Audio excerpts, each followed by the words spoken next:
Bonjour à tous et bienvenue pour cette nouvelle critique. Aujourd'hui nous allons parler d'une sortie ciné assez récente, Killers of the Flower Moon. Il s'agit du tout dernier film du grand, du magnifique, de l'illustre Martin Scorsese qui a réalisé énormément de films pour moi cultes. On peut parler de Casino, on peut parler de Goodfellas, on peut parler du Loup de Wall Street, on peut parler de Shutter Island, bref, c'est une valeur sûre.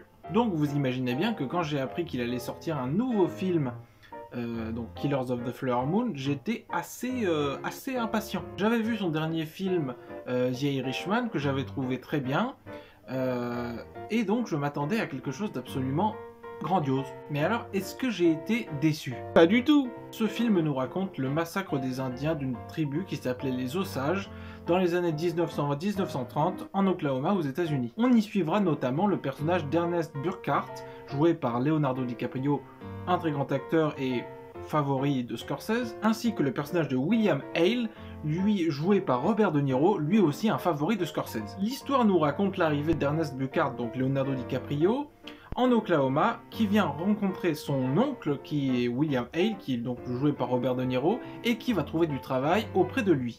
Il se rend compte assez vite que, en Oklahoma, une tribu particulière, les Osages, une tribu d'Indiens d'Amérique, est particulièrement riche, car en effet ils ont trouvé du pétrole sur leur terre, donc ils sont extrêmement riches. On suivra donc les aventures d'Ernest Burkhart dans ce monde un peu spécial, avec des Indiens extrêmement riches, des Blancs qui essayent de gérer la situation, et beaucoup de meurtres, parce que oui, ce n'est pas un spoiler, c'est dans le résumé, et même dans la bande-annonce du film, l'histoire nous raconte le meurtre de ces Indiens, les Osages, par un certain groupe de Blancs avides de pognon. Évidemment, comme on le sait, l'argent appelle souvent le meurtre. Je ne révélerai pas toute la fin ici pour le moment, il y aura une petite section spoil à la fin de la vidéo. Pour l'instant, je vais simplement dire mon point de vue sur le film. En revanche, comme je l'ai indiqué au début de cette vidéo, il va y avoir des spoils sur certains aspects du film, au cours du film, qui racontent un peu le film, mais qui ne sont pas très importants, mais je préviens quand même, je ne vais pas me priver pour donner un ressenti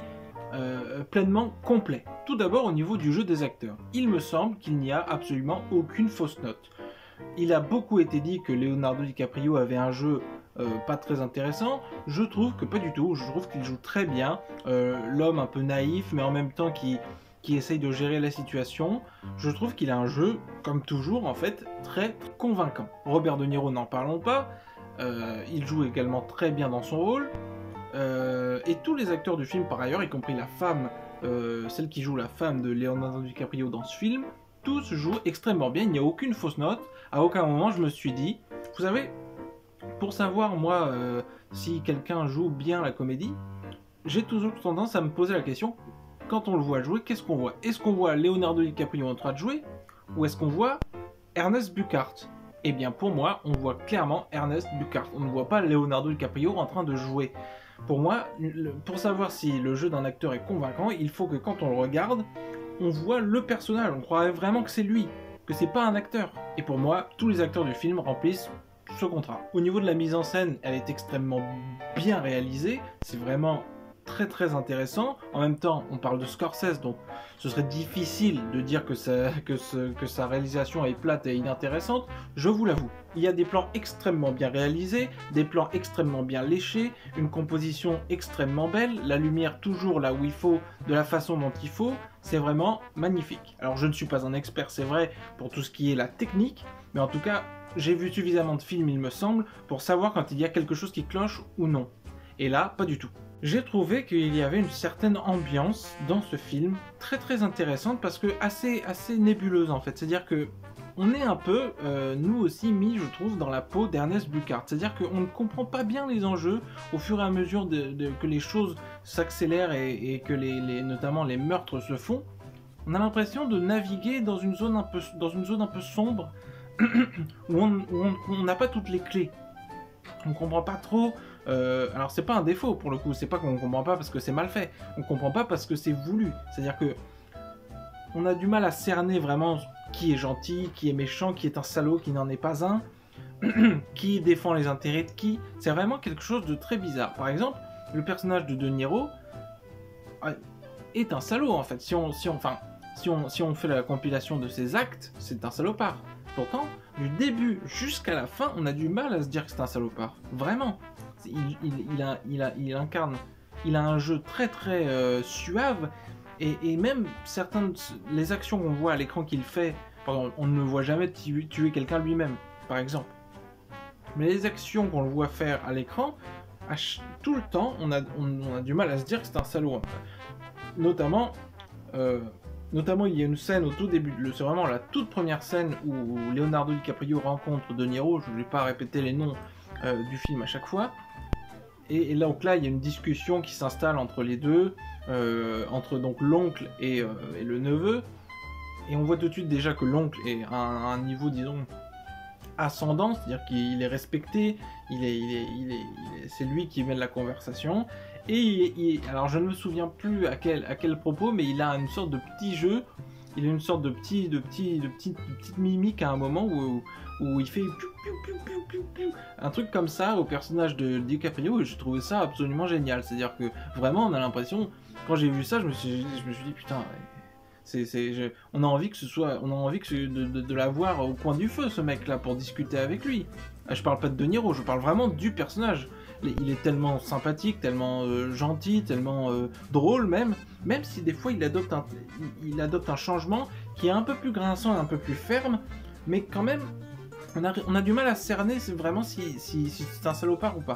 Alors bien sûr, les événements du film vont nous montrer que oui, c'est un immense salopard, mais du début à la fin, même à la toute fin, bon, bah non, il a l'air sympa comme ça, limite tu n'as pas envie de le voir condamné. Il y a un point que j'ai trouvé qui m'a assez interpellé, c'est que moi évidemment, quand j'ai entendu parler du pitch du film avant sa sortie, une histoire d'Indiens d'Amérique qui se font assassiner par des méchants blancs, alors franchement j'ai eu peur qu'on tombe vraiment dans la caricature. Vous savez, un peu à la western à l'ancienne, mais inversé comme on le ferait aujourd'hui, c'est-à-dire d'un côté les méchants blancs qui massacrent des Indiens, et de l'autre les Indiens qui sont gentils, le bonhomme sauvage quoi. Évidemment, c'était oublier le fait que Scorsese n'est pas un produit du temps actuel, et que c'est un cinéaste extrêmement intelligent, donc pas de caricature. Pas de caricature dans le sens où on ne nous présente pas d'un côté les hommes blancs des méchants à souhait, et de l'autre côté les Indiens bien gentils, le bon sauvage et tout ça. Il y a quelque chose de beaucoup plus intéressant à en tirer vis-à-vis de cette confrontation. Notamment le fait que là où d'habitude on s'attendrait à voir des histoires d'Indiens dans leur camp, tout ça, avec des cavaliers qui arrivent et qui leur tirent dessus, là pas du tout. Là dès le début on nous montre bien que les Indiens sont des putains de riches, c'est-à-dire qu'ils s'habillent, ils ont énormément d'argent, on les voit qui ont des voitures, on les voit qui font la fête, on les voit qui achètent des choses, et d'ailleurs, point intéressant, le fait qu'ils aient de l'argent les occidentalisent. Curieusement, alors on se demande bien pourquoi, mais bon, je ne voudrais pas donner une réponse un peu hâtive, mais enfin, ça pose quand même question. Pourquoi forcément le fait d'avoir de l'argent les occidentalistes? On les voit, ils s'habillent pour rester dans l'esprit du film, attention, ils s'habillent comme des blancs, ils parlent comme des blancs, ils se comportent comme des blancs. Et d'ailleurs, il y a tout un... Je fais une énorme digression, mais c'est très intéressant. Il y a tout un passage sur le fait que les Indiens ont peur de perdre leur identité, de perdre leur manière, de perdre leur culture. Il y a notamment une scène, je crois que c'est au début, je suis pas sûr, mais il me semble que c'est au début, parce que pour tout vous dire, je l'ai vu il y a un moment, hein, je l'ai vu il y a une semaine, il fallait que ça décante dans ma tête et tout ça, puis que je vois les retours, je vois tout ça. Donc, bon bref. Donc, je crois que c'est au début du film, il y a une scène dans un tipi, pour le coup, c'est vraiment le truc des Indiens qu'on a en tête, où ils enterrent un calumet de la paix. Enfin, je crois que c'est un calumet de la paix, ils appellent ça un calumet, et tout en pleurant à chaudes larmes parce que ils vont perdre leur culture, leur manière. Et c'est très étrange parce que juste après, on voit qu'en fait les Indiens sont leur contents, enfin, ils sont tous habillés en occidentaux, ils ont des voitures, ils ont même des valets blancs. Donc voilà, donc c'est pas du tout, encore une fois, c'est pas du tout ce qu'on pourrait imaginer, c'est-à-dire l'inverse où on verrait des Indiens, des gentils Indiens, enfin disons esclavagisés, servir des blancs. Non, là ils ont pas des esclaves, mais des domestiques blancs en tout cas. Donc il n'y a vraiment pas un manichéisme. Et même si les personnages salauds du film sont des blancs, et bien déjà tous les blancs ne sont pas montrés comme des salauds, puisque ceux qui vont en fait régler le problème, qui vont venir enquêter sur les meurtres des Indiens, qui vont mener l'enquête, tout ça, ce sont des blancs aussi. Donc il n'y a aucun manichéisme. C'est-à-dire il y a des salauds, que ce soit des blancs ou des Indiens, c'est des salauds. Mais il peut y avoir aussi des gens bien, c'est-à-dire il n'y a pas du tout de manichéisme, pas du tout de pleurade comme on peut voir aujourd'hui dans beaucoup de films. Alors pas sur des Indiens et tout ça, mais globalement voilà, il n'y a pas de, comment on appelle ça, de devoir, de mémoire complètement victimaire et tout ça, non. Il se trouve que chez les blancs il y a des salauds, chez les Indiens aussi, et chez les blancs il y a des mecs bien et tout ça. Donc il n'y a pas d'histoire de caricature, merci Scorsese. Voilà, il y a un des derniers grands cinéastes qui est pas tombé dans la stupidité absolue de la caricature, mais donc il y a quand même toute cette idée de perdre leur culture. Et c'est très beau, je trouve, cette scène où ils enterrent le calumet et où ils pleurent, vraiment, on voit des femmes qui pleurent, mais vraiment, parce qu'ils ont peur de perdre leur culture et leur manière en disant « nos enfants vont être élevés par des blancs » et tout ça, tout ça, tout ça. Je trouve que c'est très beau, vraiment c'est magnifique. Et tout à fait légitime, attention, tout à fait légitime. Et je pense d'ailleurs que, bon bah ça fait peut-être écho, c'est-à-dire que ce qui m'amuse, c'est que là, certainement, beaucoup de gens, je sais pas comment les appeler, disons des gauchistes, mais bon, c'est pareil, je ne dis pas que tous les gauchistes sont cons et tout ça, mais disons que, voilà, chez une certaine classe de wokistes gauchistes, et bah évidemment, alors là ils vont dire oh là là, les pauvres Indiens, ils se font voler leur culture par les blancs, c'est horrible, c'est une honte, voyez ce que font les blancs et tout ça. Oui, mais alors on peut retourner le truc. Parce qu'à ce moment-là, quand il y en a qui pleurent, quand il y a des blancs qui pleurent en disant que leur culture à eux, que leurs manières sont en danger, alors là non. Alors là, on n'a rien entendu. Là, par contre, c'est dégueulasse. Là, un blanc qui veut sauver sa culture, c'est dégueulasse. Un Indien qui veut sauver la sienne, alors là, par contre, c'est tout à fait légitime. Voilà, donc ça. Et d'ailleurs, Scorsese fait la chose assez bien. C'est-à-dire que je trouve que vraiment, ça montre bien le fait que oui, perdre sa culture, voir s'éteindre ses bannières, voir s'éteindre ses façons de vivre, voir s'éteindre sa culture, c'est affreux. Que ce soit pour les Indiens, ou pour les blancs, ou pour n'importe quel peuple. Mais ce que je veux dire, c'est que les gauchistes wokistes, si c'était un blanc qui dirait on perd notre culture, alors là, fascisme, bon, voilà, bref, petit aparté, mais qui est très intéressante. Par exemple, notamment, on voit aussi des Indiens qui font de la merde, par exemple. Alors, pour vous resituer l'histoire, donc le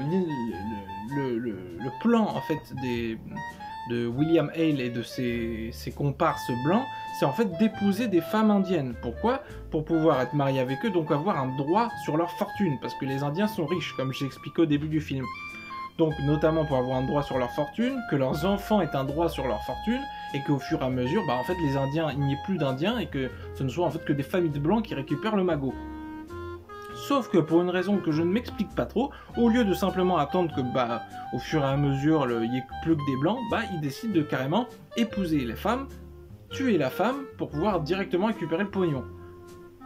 Alors ça me paraît assez curieux, mais enfin bon, si c'est l'histoire du film et l'histoire du bouquin, parce que je ne vous l'ai pas dit, mais c'est tiré d'un ouvrage sorti en 2017, si c'est l'histoire, bon, mettons que c'est l'histoire. Donc ils décident de tuer toutes les femmes après les avoir épousées pour pouvoir récupérer le magot. Et donc, Leonardo DiCaprio se fait arranger un mariage plus ou moins, parce qu'en fait, il se fait... Il y a aussi ça qui est curieux, c'est qu'il y a beaucoup de gens qui ont dit, oui, alors le principe, c'est qu'ils arrangent des mariages. Moi, j'ai pas trop vu ça, hein. Je suis désolé, mais le personnage de DiCaprio, de De Niro, certes, il montre la femme à Leonardo DiCaprio, il lui dit ce serait cool que vous vous mettiez ensemble. Je sais même pas s'il lui dit ça, mais je crois qu'il lui dit un truc du style, elle est plutôt jolie, tu ne trouves pas, ça te dirait pas de te marier? Et après c'est lui qui gère, c'est lui qui va séduire la femme, c'est lui qui machin, et pour le coup sans aucune arrière-pensée à ce moment-là, parce qu'il n'est pas du tout au courant. Donc non, c'est pas des mariages arrangés, enfin en tout cas celui-là c'est pas un mariage arrangé, c'est lui qui séduit la femme qui finit par tomber amoureuse de lui, blablabli, blablabla, blablabla. Donc bref, digression encore une fois. Donc cette femme va épouser Leonardo DiCaprio, et cette femme a, je crois, trois sœurs. Je crois qu'elle a 3 sœurs. Et notamment, on voit que chez les Indiens aussi, il y a des trucs bizarres, quoi. C'est-à-dire que c'est pas les, comme je disais, c'est pas les gentils et les méchants. Par exemple, il y a une des sœurs qui est complètement, mais détestable au possible. C'est-à-dire, elle boit tout le temps, elle fait n'importe quoi, elle baise avec des gens, puis après elle s'énerve en disant oh, tu m'aimes pas. Bah oui, mais en même temps, bon, si tu baises avec n'importe qui, voilà. Donc voilà, donc il y a des Indiens détestables. Il y a aussi la mère d'ailleurs qui est assez détestable, la mère de la femme et de ses sœurs. Donc là, oui, la mère. Elle est assez détestable aussi parce qu'elle fait une hiérarchie parmi ses enfants en disant oh, bah, je veux pas de toi, je veux elle, je te préfère aux autres. Il y a même un truc trop glauque où la fille dit c'est moi ta préférée et elle, la mère elle fait oui c'est toi ma préférée. Un truc trop glauque quoi que bah, tu verrais n'importe qui dire ça même de nos jours et même à l'époque bah, tu ferais bah, t'es cinglé ou quoi de dire ça. Bref. Donc voilà, donc il y a des Indiens détestables. À part ça, il y a des moments vraiment spéciaux que j'appellerais des moments perchés dans le film, c'est-à-dire qui n'ont rien à voir avec le reste, mais ils sont là, voilà, on sait que c'est arrivé, c'est tout. Par exemple, à un moment, la mère va mourir, donc la mère des Indiennes va mourir, et ce qui va se passer, c'est que on va la voir aller dans l'au-delà, en fait.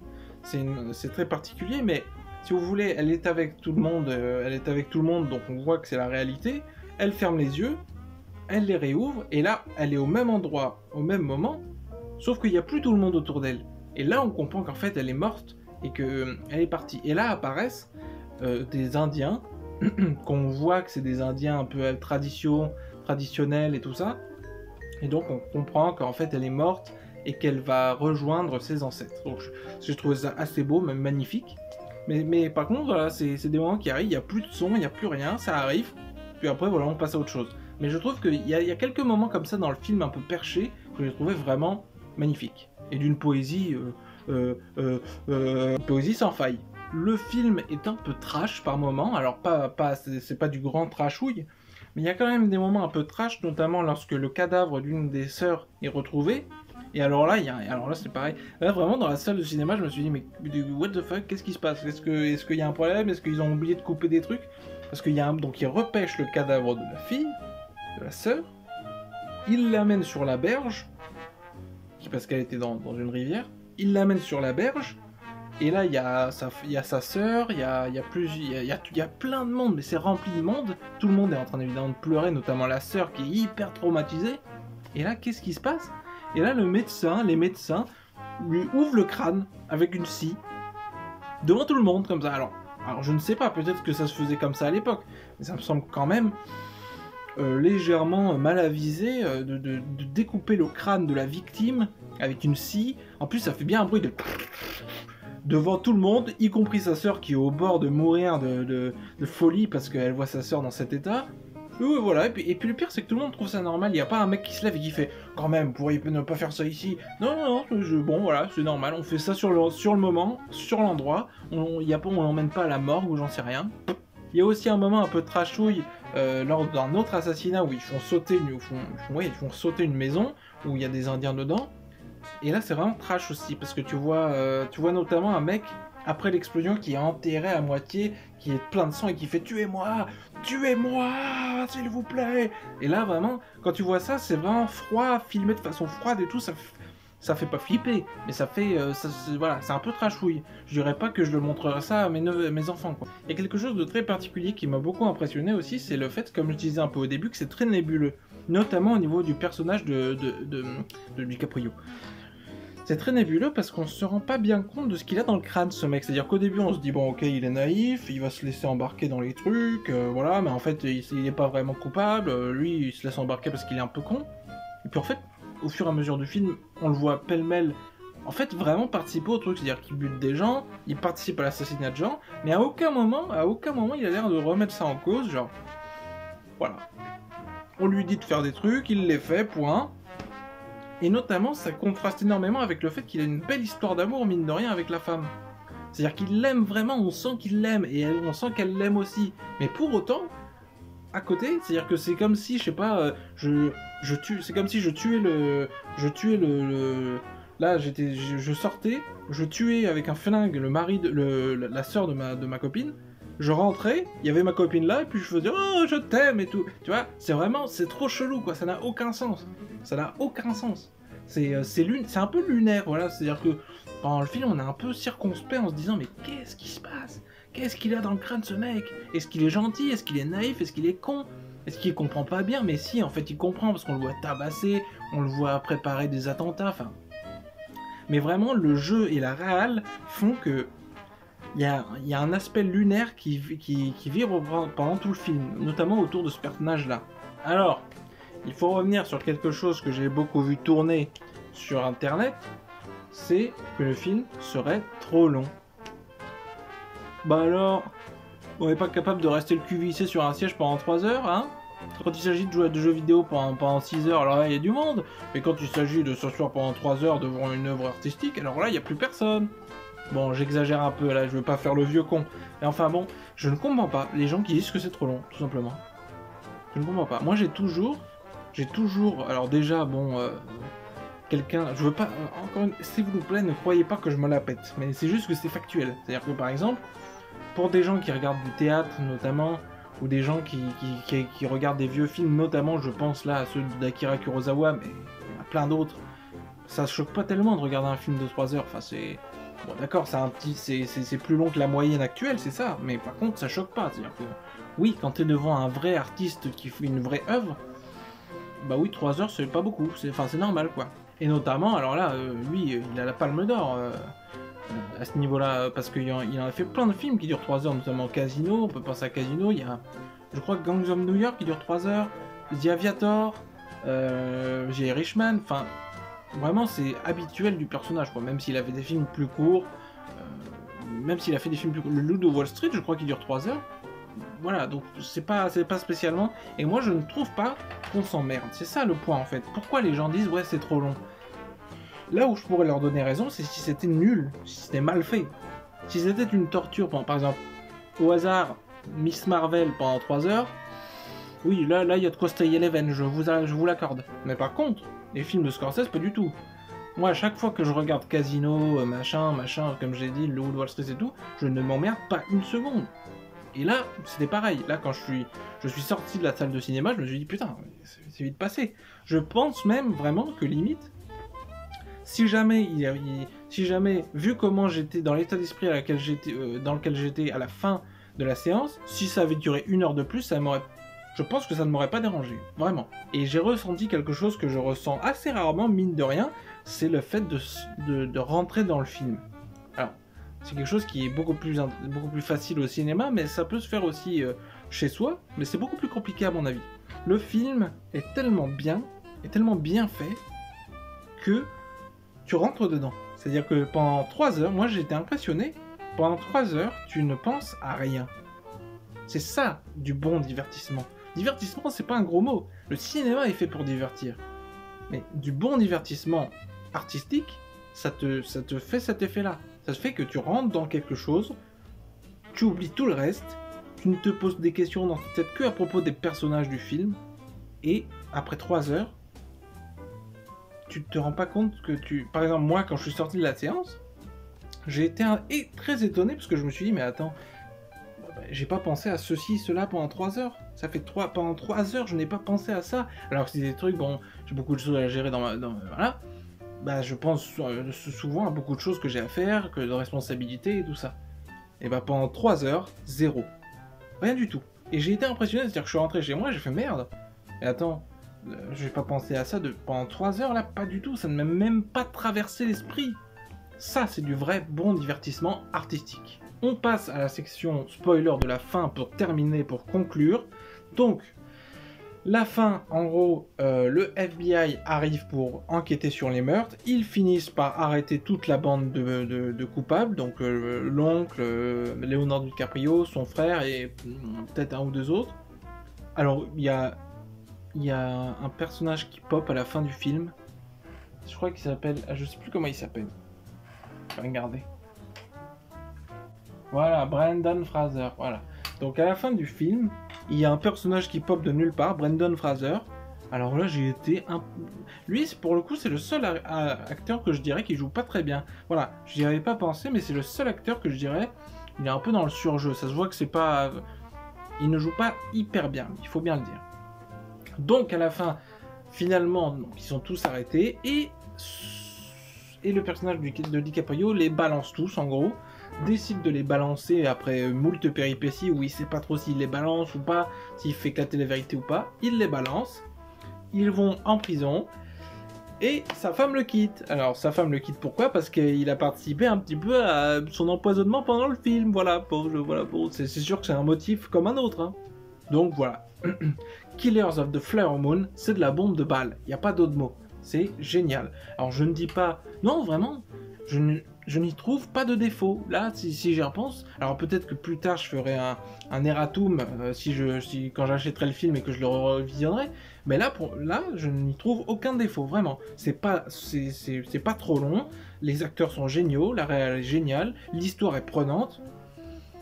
Il y a des notamment, alors là, le plan de fin avec les Indiens qui tournent en cercle autour de quelque chose qui forme une fleur, donc The Flower Moon, qui tourne et qui forme une fleur quand la caméra s'élève dans les airs et on les voit tous, on voit une foule qui tourne et ça forme une fleur, c'est magnifique. Et on peut imaginer d'ailleurs que ça représente le monde des morts, où ils sont tous et où ils vivent bien heureux. Je trouve ça magnifique. Magnifique. Petite mention honorable à l'apparition à la fin de Scorsese lui-même, qui en gros dénonce le fait que personne n'a jamais vraiment évoqué ces histoires, ni les meurtres, ni les Indiens qui ont survécu, notamment la femme de DiCaprio. Voilà. J'ai trouvé cette apparition vraiment bienvenue. Voilà, c'est tout pour The Killers of the Flower Moon. Je vous conseille à fond d'y aller, mais ne réfléchissez même pas. Vous prenez une place tout de suite, vous y allez, vous restez 3 heures, vous êtes dans... vous voyez du vrai cinéma, quoi. Alors, au lieu d'aller voir Miss Marvel, s'il vous plaît, allez voir Killers of the Flower Moon. Ça fera du bien au monde du cinéma parce que ça montrera que, voilà, que le bon cinéma est encore récompensé. Ça fera du bien à votre cerveau parce que c'est génial au niveau de... C'est de la culture, c'est de l'art, c'est pas du Miss Marvel. Du Miss Marvel, c'est du caca. C'est-à-dire que moi, si je vais au fond des chiottes, que je prends ma caméra et que je filme la merde dans les chiottes, bah c'est voilà, le Miss Marvel. C'est juste que ça coûte pas 260 millions de dollars. Voilà, donc je m'emporte un peu, mais bon, vous comprenez bien que j'ai vraiment du mal avec Miss Marvel, avec tout ce qui se passe en ce moment au niveau de Disney et de Marvel. Enfin bref, c'est une autre histoire, peut-être pour une autre vidéo. Je vous dis à bientôt pour une prochaine vidéo, n'hésitez pas à liker et à commenter si elle vous a plu. C'était Francis, à plus. Try to be best cause you're only a man and a man's gotta learn to take it. Try to believe though the going gets rough that you gotta hang tough to make it.